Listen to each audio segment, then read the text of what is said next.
In Libya, Turkish and government forces continue to crowd out the enemy. Rather, the enemy himself retreats without any significant military operations. If you look at the map with the balance of power, then the first thing that catches your eye is the Haftar wedge, which rested in the very suburbs of the Libyan capital Tripoli from the south, and apparently this was the direction of the main blow to the city. It is in this direction that the main activity of ground forces is taking place today. The government infantry occupied two enemy strongholds, which were turned into strongholds.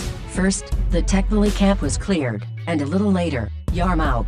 Thus, the enemy is gradually moving away from Tripoli, and the further it is pulled to the south, the less opportunities it will have to gain a foothold there. Since the farther south, the wilderness is the terrain that makes it impossible to hide from Turkish aircraft, represented by shock drones. Another thing is the large base of Tarhun, located southeast of Tripoli. There the enemy has good defense capabilities, although not the same as they were at Al-Fatah Air Base. It is precisely through it that the aviation and artillery of the Turkish troops are working now, and there the most impressive one-time loss of the Russian Panzer air defense occurred the day before yesterday. In Tarkhan itself and its environs, 4 Panzer air defense systems were destroyed in one day, and probably this is an absolute record for this Russian air defense system. The Russians have already realized that there will no longer be any sense in the Panzer anti-aircraft defense, and since the Turkish troops are simply destroying everything that is possible from the air, and the infantry only needs to clean up the territory, Moscow is moving the situation to a new level of confrontation.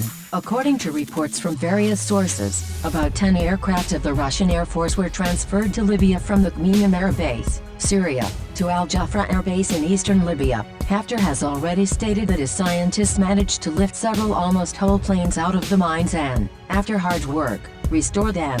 Probably, the restoration was to gloss over Russian stars and draw Haftar circles. In any case, the planes are already at the base, and Turkish sources report that the number and location of the airplanes are known exactly. At the same time, the Turks warned that as soon as this third-party aircraft was put into operation, it would be considered a legitimate target, no matter who the aircraft belonged to. It is clear that UAVs cannot compete with airplanes, if only because they are not suitable for this, and they don't have weapons for air combat. But the Turkish Air Force F-16 aircraft entered the sky of Libya several times. They simply indicated their presence, but did not take part in the hostilities. But it was a hint that if the enemy raises the stakes in the air war, then Turkey will immediately accept them and raise them even higher. In this regard, it is important to understand several points. NATO has already sided with Turkey for Libya and is ready to assist. The United States also reaffirmed its support for Turkey. So in the case of a fight already at the level of aircraft, the Russians will not have a sweet time, and that's why Turks can push as many planes as they see fit to Libya, and for Russians this option is limited by cache aircraft at the Khmeimim Air Base. Worse, if they show the participation of aircraft from the Khmeimim Air Base in the fray, then firstly, the base becomes a legitimate target, and secondly, it will already be the aggression of the Russian troops against the Turkish troops, with all the ensuing consequences. In this case, Turkey will have the right to change the status quo in Syria, and in addition, it will close its sky without any problems and, according to the Montreux Convention, the Black Sea Straits for any Russian transport.